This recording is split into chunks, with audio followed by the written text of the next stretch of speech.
A lot has changed in Calvin's life Yes. in the last few years. Update me, where are we now? Calvin he has accepted his position in the neighborhood as a respected shop owner, but the shop has went through changes. You know, the recession of 2008 hit the South Side pretty hard, so he had to turn his shop into a unisex shop. So we have beauty shop on one side, barbershop on the other side. And now he has to deal with his 14-year-old son who he's trying to keep him out the streets. So Calvin got his hands full. And then there's also Eddie. Yeah. Keeps his hands full. Yeah. I feel like when this franchise started, Eddie was like 80 years old. So he was old. Eddie was 60, 59, 59, 56. Yeah, 59. He just had early on gray. Okay, Early okay. said gray. But he was young. Is he the voice of reason in this shop, you think? Reason? That's a stretch. I feel like he makes some good points. Yeah, now, I mean, he will make a good point or two, but boy, it is a combination of reason and you know, pushing the envelope so that people are not comfortable. Like, Eddie doesn't want people to just sit around and kind of follow the status quo. Like, so he's willing to push you up against the wall to see what you really feel, you know. Yeah, like you agree with him, but you're like, I don't want to agree with Eddie. Yeah, but exactly. I do. But it makes sense.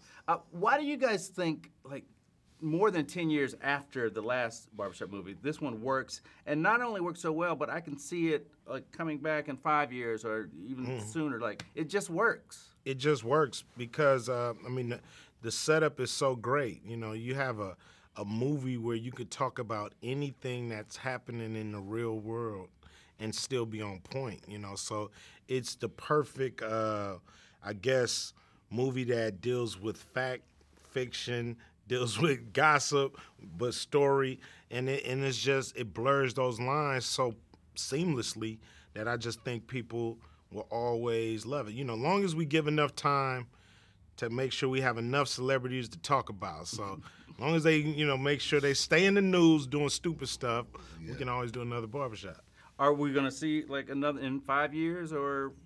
I mean, you know, in my dreams is sooner than that, Nice. but it depends on how the audience accepts Barbershop the next cut, and if they, you know, want another one, if we feel like, okay, they want to see us again, I think it's really our job to go find and put that movie together. Now, guys, can you guys actually cut hair?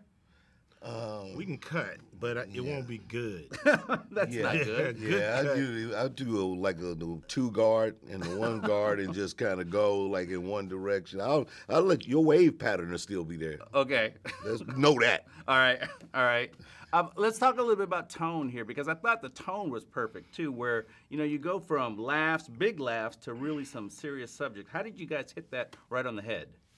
It's really Malcolm Lee. He's just a genius when Your it comes. director. Yes, the director. He's just a genius when it comes to taking a poignant story that might hit hard and could be a heavy drama, but he can wrap it in comedy and just leave you, you know, real optimistic at the end of the movie and feeling good. And you know, we were lucky to get him. Was it one of the situations where he points the camera at you and says, "Go"?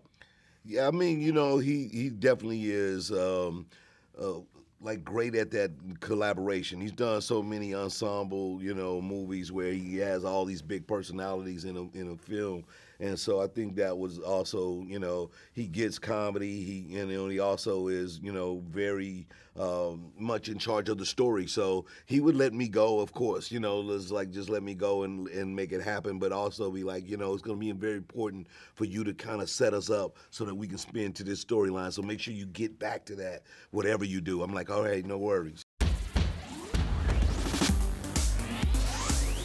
Made in Hollywood. Thanks for watching this interview. As always, don't forget to subscribe and let us know what you think in the comment section below. For the next Made in Hollywood interview, click right here. Do it. Click it.